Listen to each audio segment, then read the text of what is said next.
This is the Rebel Scum Podcast. Available in video on YouTube and audio wherever you listen to your podcasts. Every week, Brock and James talk the latest rumors, news, and theories from a galaxy far, far away. Support us on Patreon for exclusive offers and join the Star Wars discussion. Patreon.com/RebelScumPodcast.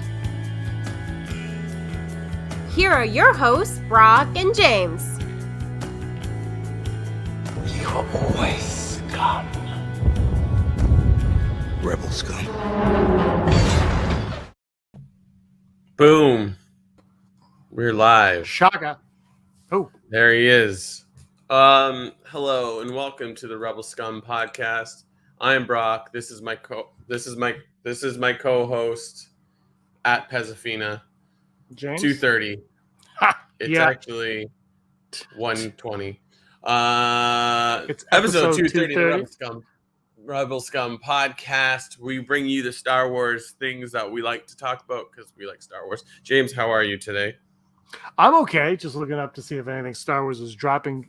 Disney Plus Day tomorrow, Brock. Disney Plus Day tomorrow. Yeah, you messaged me that. I was like, I thought it was tomorrow because it part of like the big thing for the December 12th Disney Plus Day. Is that actually what they're calling it, or is it? Yep, Disney Plus Day. Hashtag Disney Plus Day for all of you that want to use the hashtag. Shang-Chi. Yep. I still haven't watched it, so I don't know how to pronounce properly. Sorry.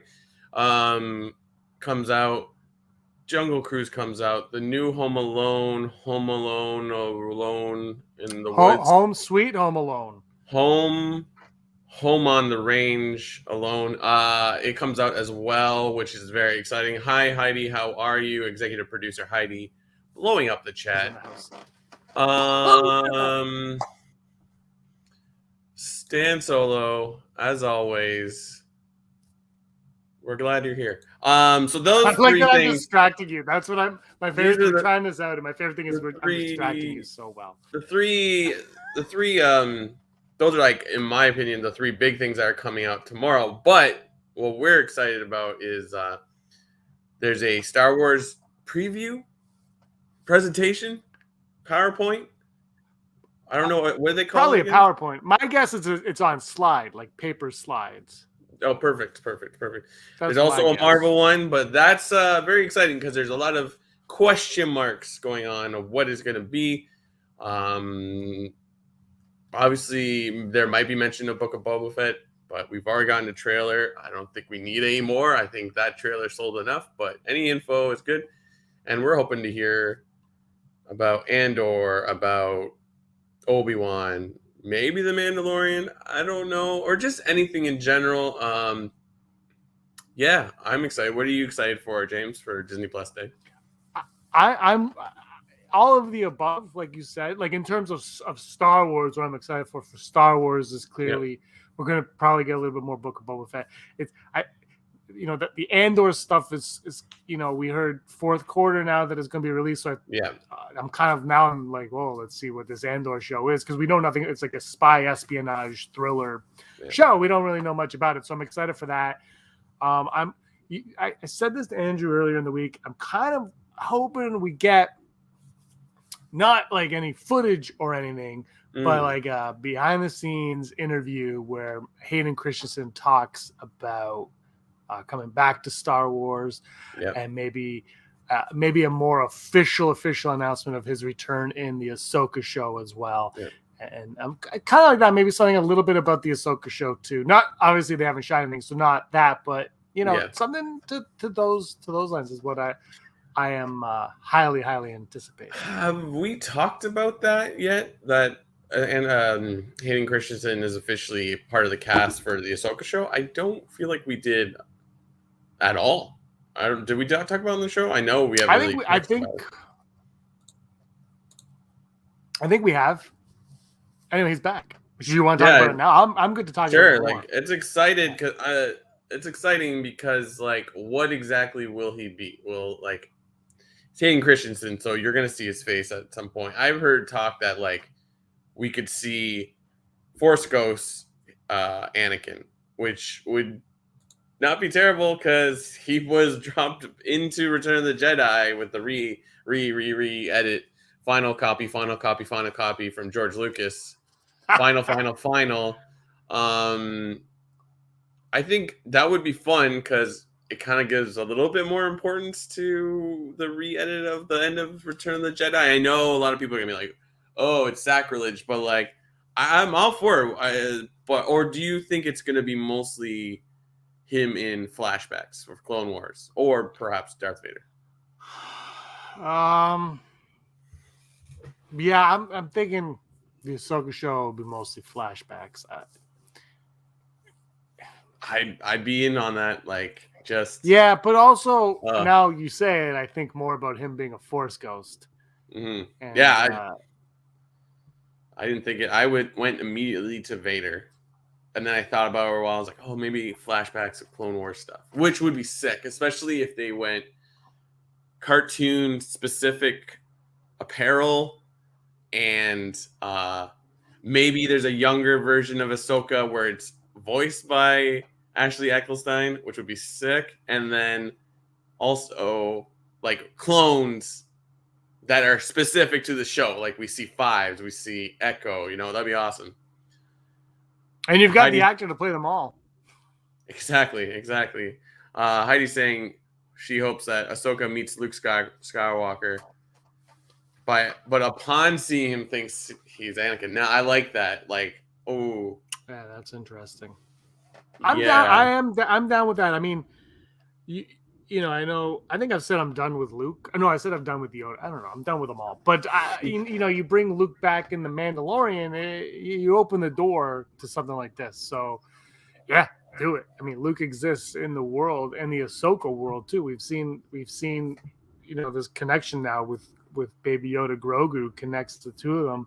I'm not saying that's for the show, but they coexist officially now, and do it, Lucasfilm. Yeah. I think it wouldn't be terrible if it was CG Luke. I don't know. What do you think? I mean, it has to be CG Luke. Sebastian Stan is off the table. Off the table, no longer on the table. I don't know if he was ever on the table, but now he's complete because you've already done that. I don't know. I guess if he's going to be a major character, which I would not think would be the case, then you can't do that. But if Luke were to ever show up again, it's going to be exactly how he was, I think, at the end of Mandalorian season 2. So I don't think we're going to get much more than that. Yeah, I mean, oh man, it's limited. And like, here's the thing: it's like that all is exciting theories and ideas, but the Ahsoka show, as we know it, is going to wrap around General Thrawn and possibly Ezra. Like, the fact that we're even considering Anakin in here at all is like, wow, that's awesome. But it makes sense because it's like that's a big part of Ahsoka's like storyline. We need to see. Yeah. Stan Solo saying young Greedo spinoff. Absolutely. There's a bunch of things not bunch. There's one story in the Hollow News today that refers to like that world of bounty hunters and scoundrels. So like they're already in the mix. I question if young Greedo has yet to appear in a comic because Marvel's doing a lot of good work with those stories. What were we originally talking about?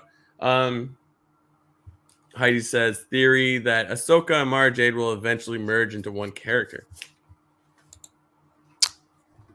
I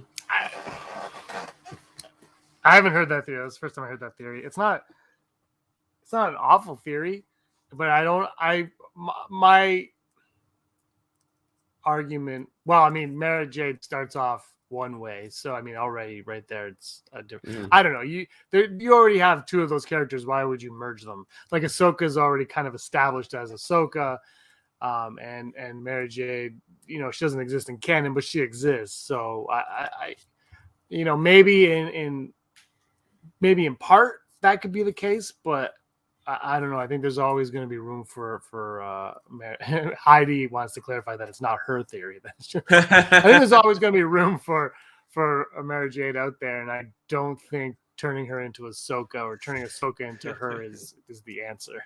The McClunky, my dad says, points. So points to Heidi on that. Nice. Is that, yeah, Heidi said that, yeah. Though now that I think about it, like I am all for like let Filoni do what he wants to do.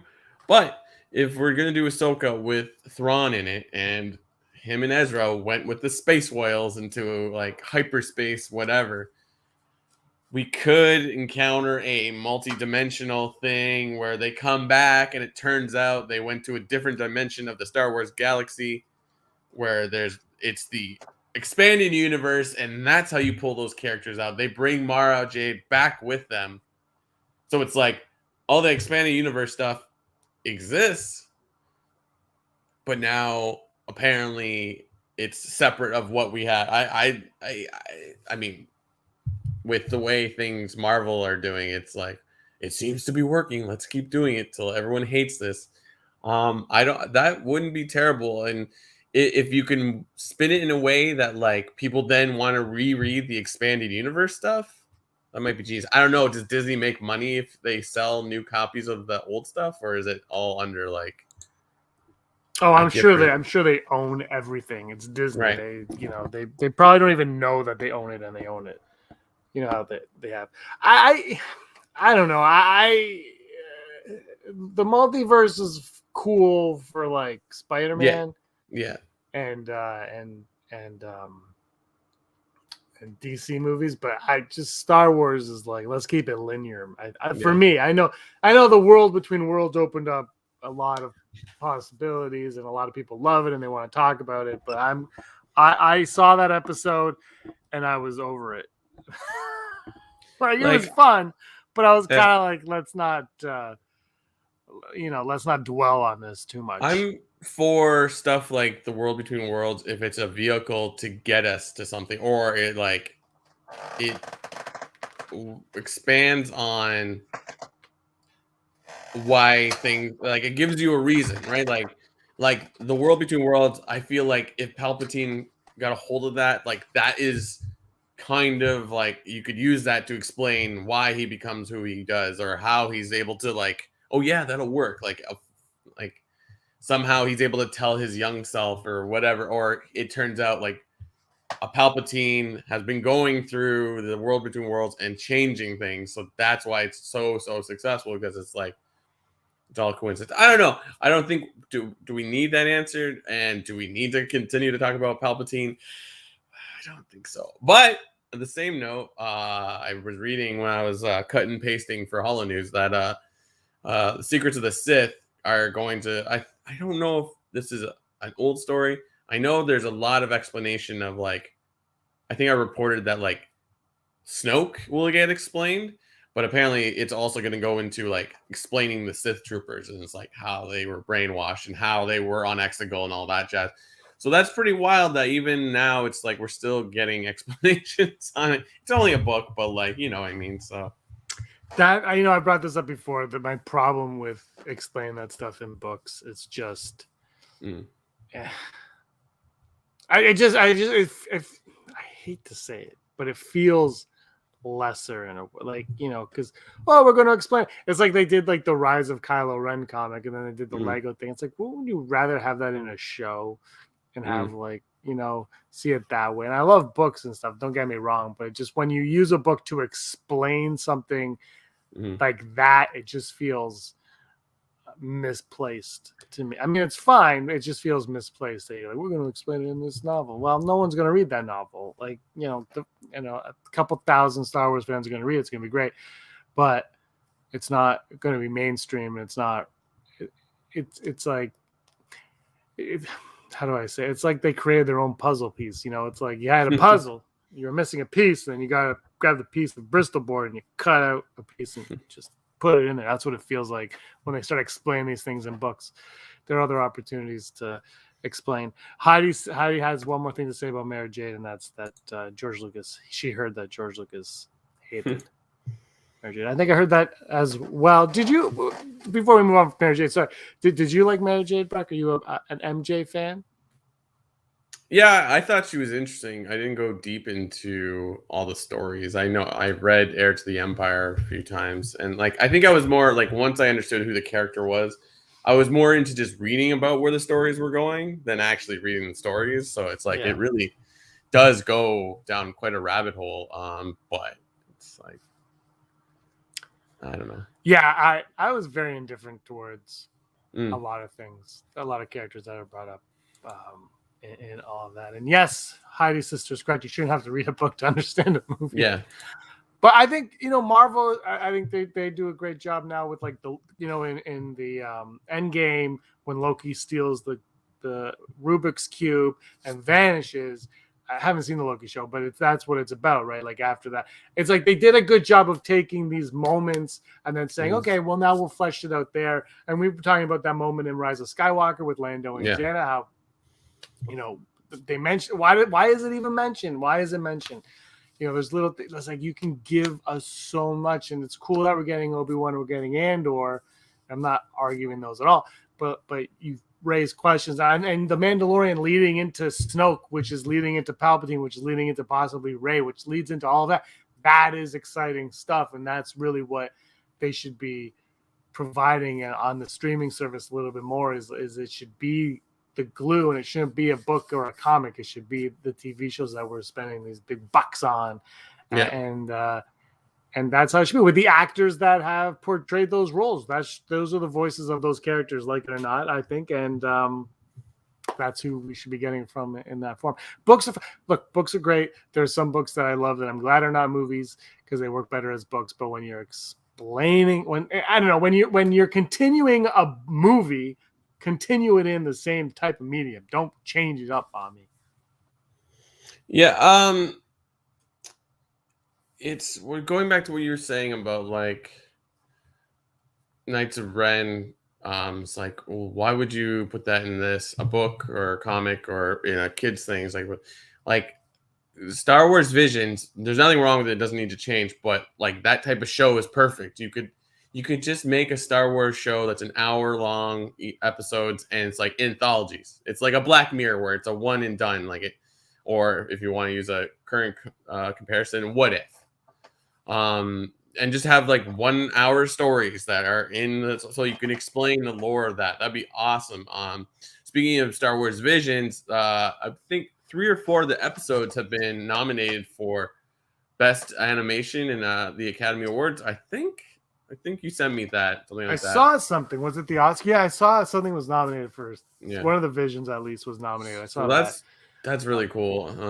Oh no, not nominated. Sorry, they submitted it for a nomination. Oh right, I was like, is it time for that? Is it time to know? No, it's too early. But it'll be in consideration, so they're pushing it to get a nomination. That's what they're going at. Yeah, smart move. I guess it could possibly then go up against like a What If as well. I don't know, but that's not really. That's considered a TV show, right? So maybe. I don't know. But yeah, it'll be interesting. So they'll start winning. I mean, there's been a few situations where they'll win an award that's like, oh, not for a movie specifically, like Mandalorian and stuff like that. So like, it's that's kudos. I hope at least 1 or 2 get in there because they're well done stories. I haven't seen them. I'm going to be watching them. I'm going to be watching them next week. That is my plan next week, and we could talk about it then because I watched the first 30 seconds of the first one. It was I got pulled away. I think I mentioned this one. I got pulled away, and I haven't gone back to it because you need time. You need to pay attention, and I'm really looking forward to it. Let's move on though to this big news. Have you seen Eternals yet, Brock? No, I have not. Have you seen Dune? No, not yet. I hope to go see it tomorrow. Well, because you said you were going to go see Dune in the theater, so I'm really. That's hopefully tomorrow in the theater. I learned something else about Dune, that there's more than one Dune book. There's several. Learning about I'm learning about Dune as it goes along.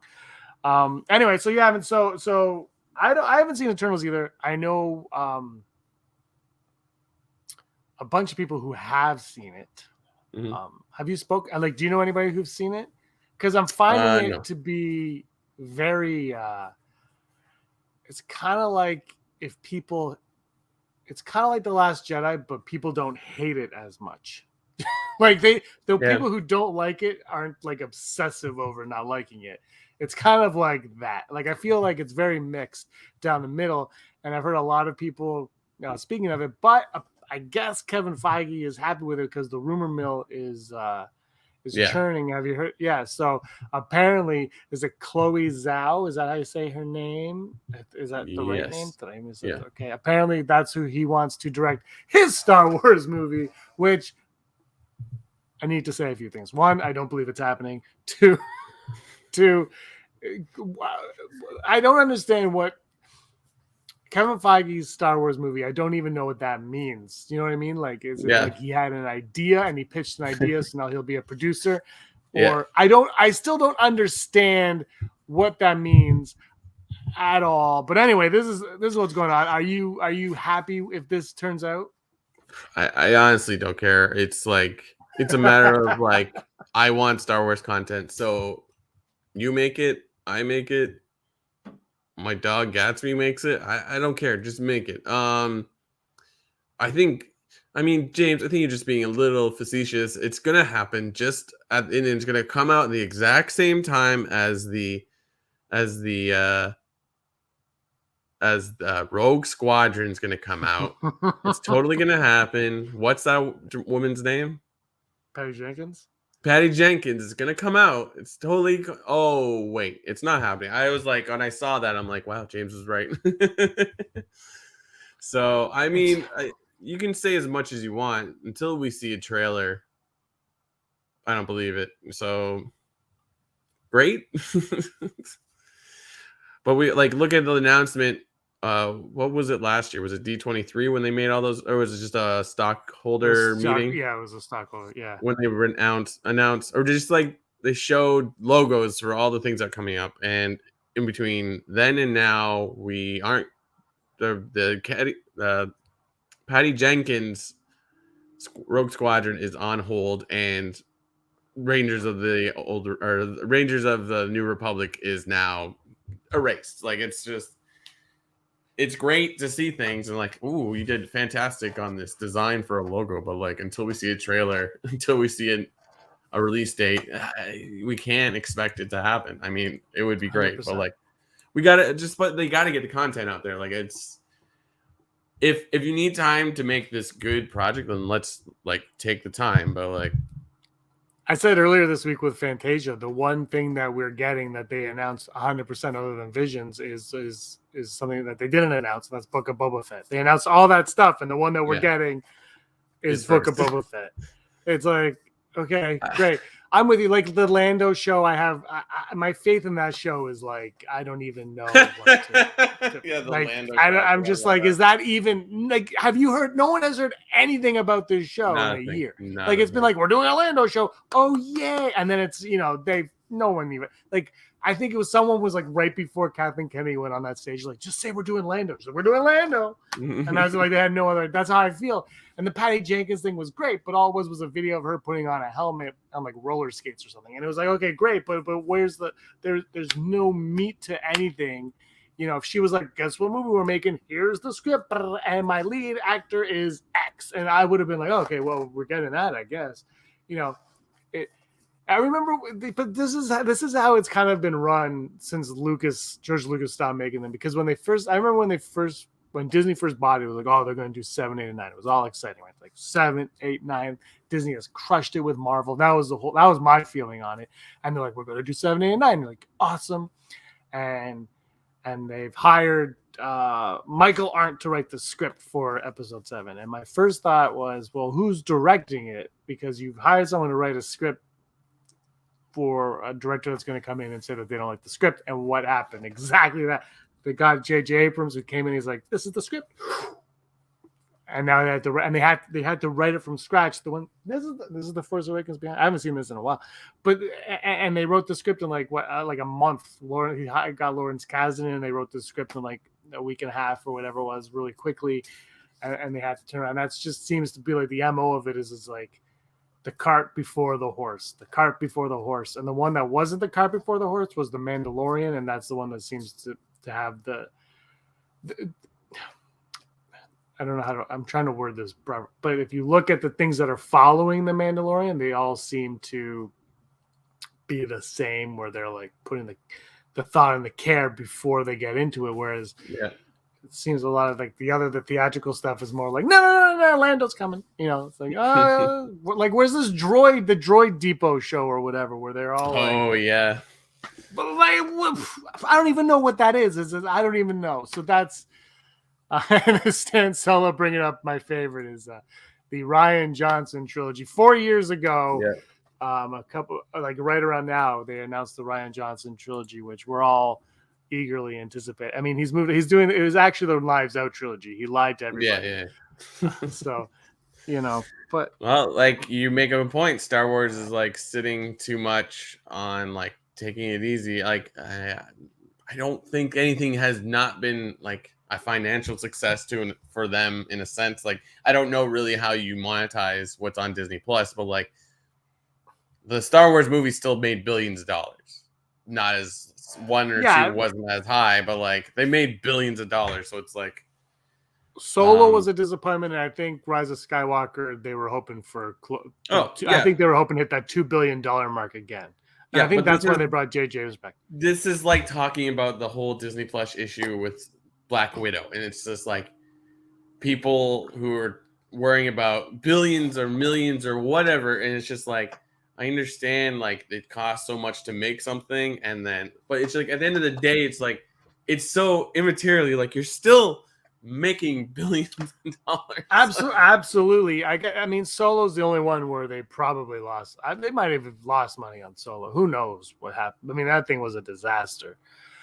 And that was a really telling moment in Star Wars where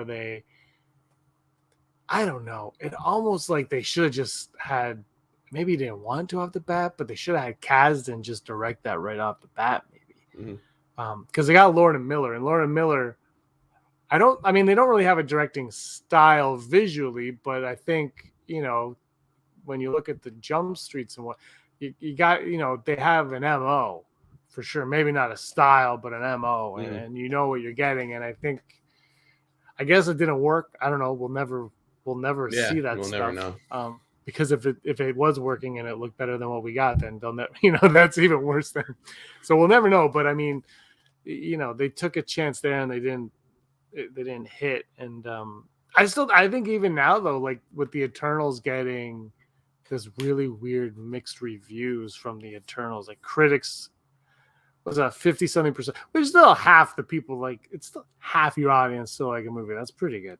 But like, you know, it's 50 whatever percent. I think it's a little bit more positive for the audience score, but that's still like reflects on the director who they're bringing in for Star Wars, you know, in this one. And she did natural lighting on No Man's Land and then brought that into the Eternals, which I'm all for. You know me, I'm like cinematography, bring it on. I'm so sick of seeing 3-point lighting on these freaking movies. You're like, everyone's so perfectly lit. It's like, stop. Like there should be shadows. It's dark. Heidi's upset that the Force Ghost scene was cut from The Rise of Skywalker. How does that work exactly? Because it's like, I guess if you own a copy, but like, it's cut from like the Disney Plus version, correct? Wait, what is? From I thought she meant like, on Heidi, you gotta clarify what you're talking. I thought she meant like when they talked to her at the end that it should have been. I don't know. But I think it's weird that they were voices in The Rise of Skywalker, not like, I don't know, like whatever. I don't feel like getting into that. I watched Rise of Skywalker on the weekend. Not all of it, but it was on television. It was on the TV screen. I was at my parents' and my dad put it on, and he put it on and he didn't mean to keep it on, but he got into it, I guess, and he just kind of left it on. He goes, he went to commercial and then he snapped out of it. He goes, I didn't even mean to watch that. I just got lost in it. I was like, I'm fine with it. It's better than whatever else is on tonight. Because I love it. You want to go to the odds? Let's do it. Never tell me the odds. Brought to you by our Patreons, 2 of which are, I believe, here, right? Yeah. Kudos. Wait for it. Wait for it. Successfully navigating an asteroid field is approximately 3,720 to 1. Never tell me the odds. We're on. Never tell me the We're gonna odds. get there eventually.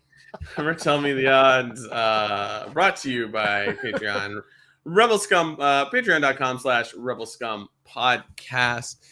If you like They're gonna what we get us do, now because usually we're on a full screen, and now they're gonna see that we have to read their names off of a list.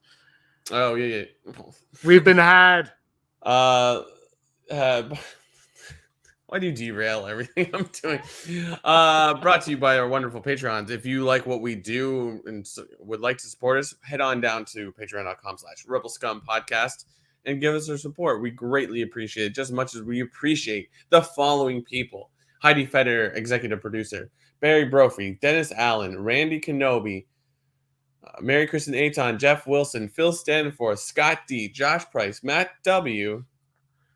Rez, Frank Perkins, Neil Lowry, D. Raven, Spencer, Cosmic Girl 02, Gleek Play 1, Disney, Desi, Charlotte, Kayla Davis, Aaron Quinton, Dana Nerds, and the girls with sabers. Boom. Saberific. Thank you to all. Heidi has a retort to what she was saying. It was supposed to be a visual Force Ghost, not just audio, and I can't help but say, yeah, that would have been sweet. That was a huge misstep, but whatever. Yeah, it was all supposed to be directed. it was by like Colin they were trying to Trevorrow. go for something, but they wouldn't. It was almost like they wouldn't fully commit to what they wanted to do. Yeah. They're like,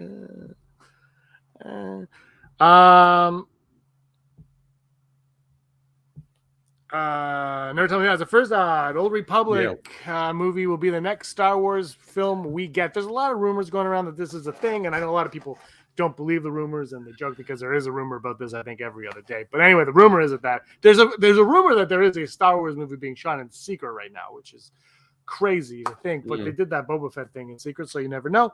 But is the next film in the Star Wars franchise that we go to see in the theater going to be the Old Republic? Now 0%, because they are still seem to be backing this High Republic. So it's like it would be too confusing to have Old Republic and High Republic. And if anything, all this talk of Old Republic is why we're getting the 4K remasters. I just read, I believe it's coming out on Switch. I'm like, thank goodness I don't have to buy a PS5 because they're impossible to get. So boom.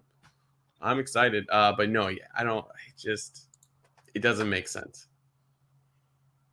What do you think, James? I think it does make sense.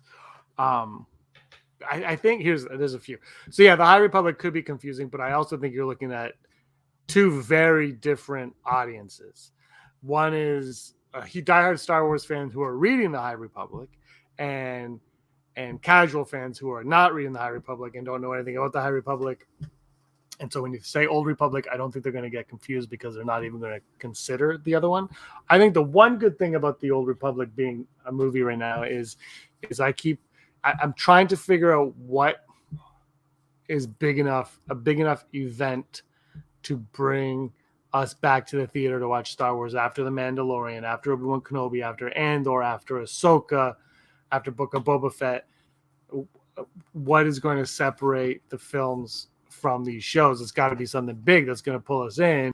And Old Republic, it's kind of lazy in a way, but it's got a base already. You kind of already have a big event, which and then you can have eras: Old Republic, High Republic, Next Republic, that Republic, this Republic, everything. So you kind of have that. You have that built in. I mean, I guess the Acolyte is the X factor on it. I was like, if that really creates this High Republic thing, maybe the High Republic is the movie that they're making right now. Maybe they're making a High Republic movie, not an Old Republic movie, and it's misinformation. Yeah. But I think for that reason, that to me is the one thing that really, which is why I would give it a high rating. But I'm going to go full Brock on it because I also don't think, why. I don't know. We keep going back, right? Like the prequels were back, and Clone Wars by Mandalorian is going back. Like I personally would like to go forward. I would like to see what happens after Rey. What does she do? But she has the yellow lightsaber, and she's like, "I'm a Skywalker, yeah." And, I'd like to see beyond that. So I'm gonna go full Brock on it though. Yeah. What's the next on? Yeah.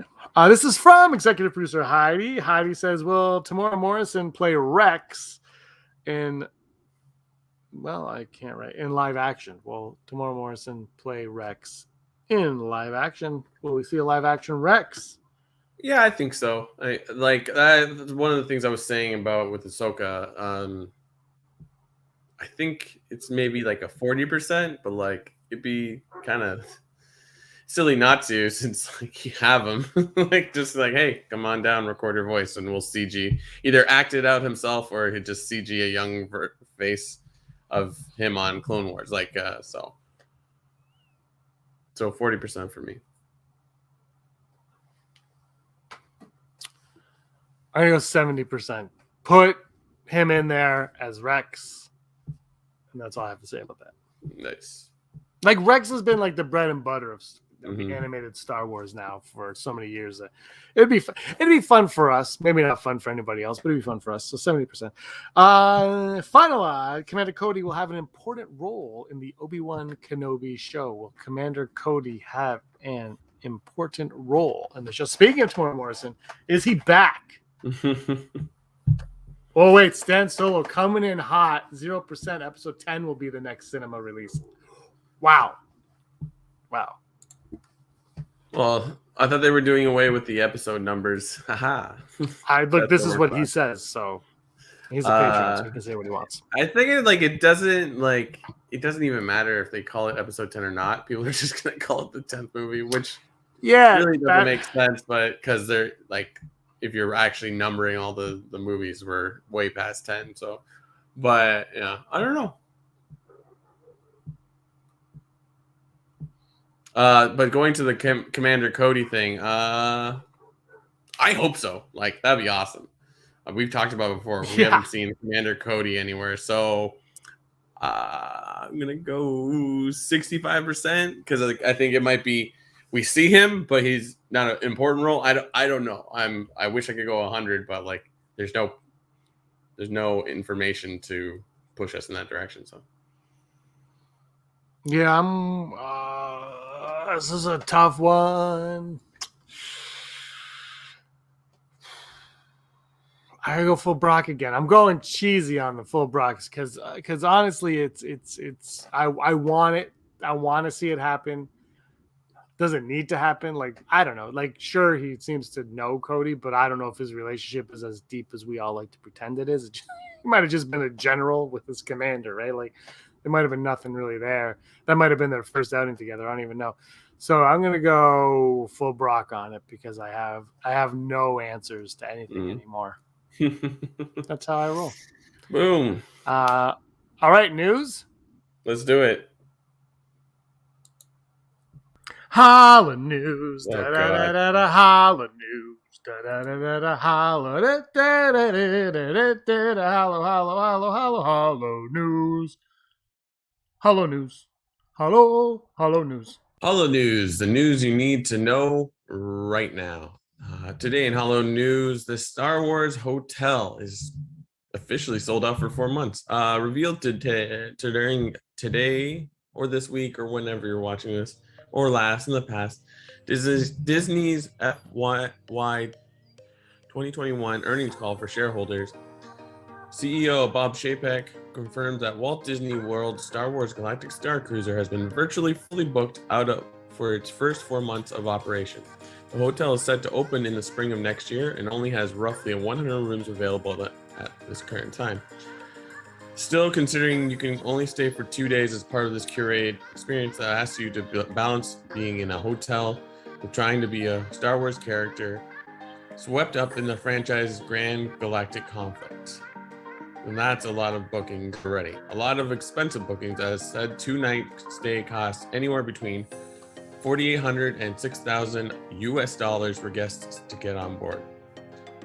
Considering that Disney fully expects people to somehow also just book a regular Disney Peak vacation around their stay at Galactic Star Cruiser, any potential trip is going to cost a prettier penny than even most Disney parks excursions, which meant the pricing announcement earlier this year met with some significant derision. Deride as we might, however, there is a reason Disney is in the massive as it is. If it sells, there will be people who will absolutely cough up for it. Aaron Rodgers, as you may or may not know, is in a little bit of trouble about being a little untruthful, lying about his COVID vaccination.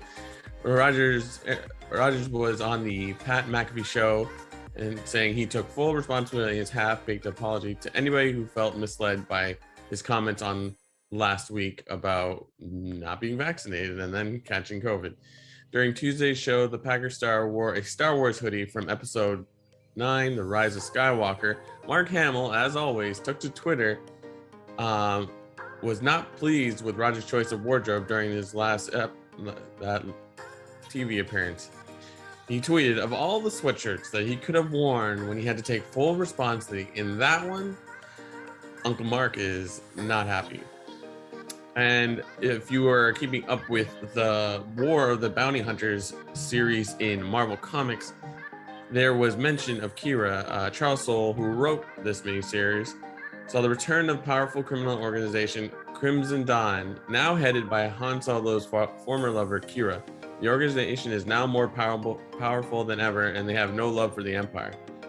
The question remains, what do Kira and her shadowy organization really want? Writer Charles Soule and artist Steve Cummings will begin to answer the questions in more detail starting in December of this year with the launch of the 5-issue miniseries Crimson Reign, the second chapter in Soule's planned Crimson Dawn trilogy. Comic Book Review spoke with Soule about Crimson Reign, his plans for Kira and her allies, and what's coming up next in Marvel's main Star Wars comic, chronicling the adventures the Rebel Alliance embarked on between the events of The Empire Strikes Back and Return of the Jedi. Included with this interview is Crimson Reign's #1 cover, created by Leno Francis Yu, along with sneak peek of his first 6 pages. Also included is exclusive first look at the pages of Star Wars number 19 with artists by Marco Castiello and colors by Rachel Rosenberg. So go on over to Comic Book Review, CBR, and check out this interview. It's great. And the new pages, because who doesn't want more Kira? And this has been your Hollow News. That has been your Hollow News, Brock. Boom. Boom. Boom, boom, boom. That was totally live. No question. Top 5. Top 5. What's the top 5 today, Mr. James? Top 5 moments in the Star Wars during the Disney era. It's Disney Plus Day tomorrow, so let's do that. How about that? My number 5, The Force Awakens, because that was such a big moment. Like the movie, hate the movie, whatever. You cannot deny the excitement that movie created for everybody. Leading up to it, it was just such a great time. I'm going to say opening Galactic Edge, the Galaxy's Edge theme park at Disney World, and then later Disneyland. Super awesome stuff. Still haven't gone and really want to go. Yeah, for sure. Stan still has no idea who Aaron Rodgers is. He's a what's it, Pat? My number 4 is Forrest Whitaker. They grabbed Forrest Whitaker and they said, "Now you will be a part of everything we do." And I like seeing Saw Gerrera just show up whenever they feel like. They're like, "We need someone." Saw Gerrera it is. So I'm down with that. Mine's kind of similar. The Return of Boba Fett, like it's wild. Ooh, like nice. we spent the years just being like, Boba Fett's whatever. But now it's like they've actually expanded the character quite a bit in like 3 episodes of Mandalorian. You're like, oh yeah, sweet. So, yeah, definitely. They've definitely turned Boba Fett into someone special. My number 3 is Galaxy's Edge. They built the theme park with a giant falcon. I've never been there. My sister's been there. It's really cool looking at it and all that stuff. And one day maybe we'll get to go. Maybe.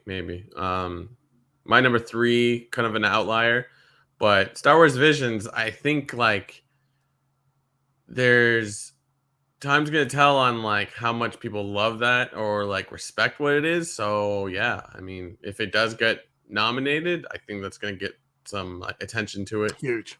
I think it's a good move. So yeah, no, Star Wars Visions.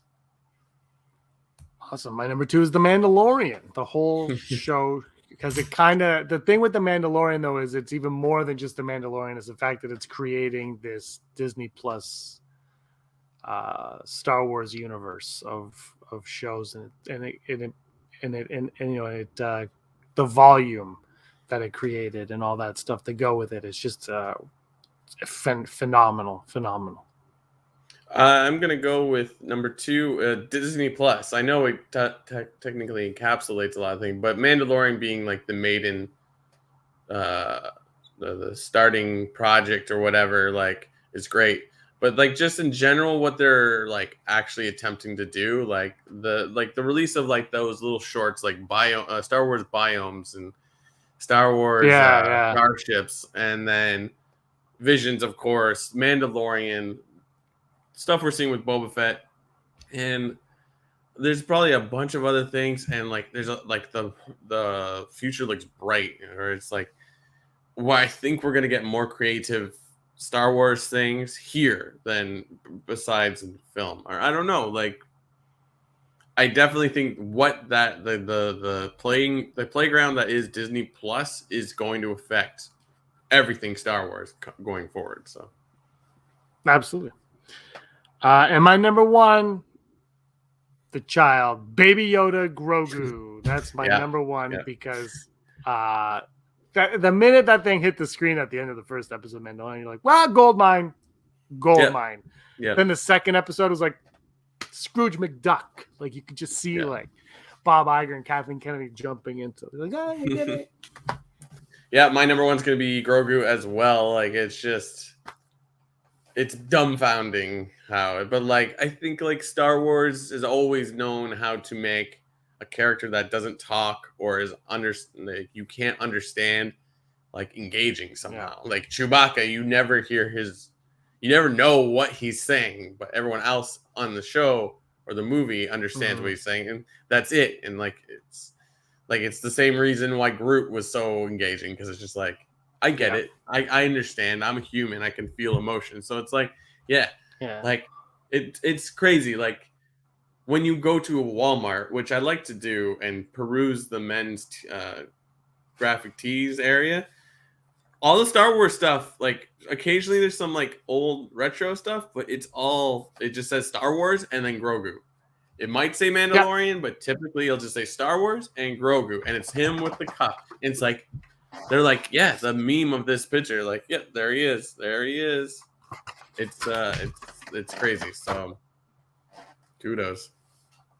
Yeah, for sure. Baby Yoda is phenomenal. Let us know what your top 5 are in the comments below. I say that Mandalorian is Grogu and not Din. That's who Heidi is controversial today.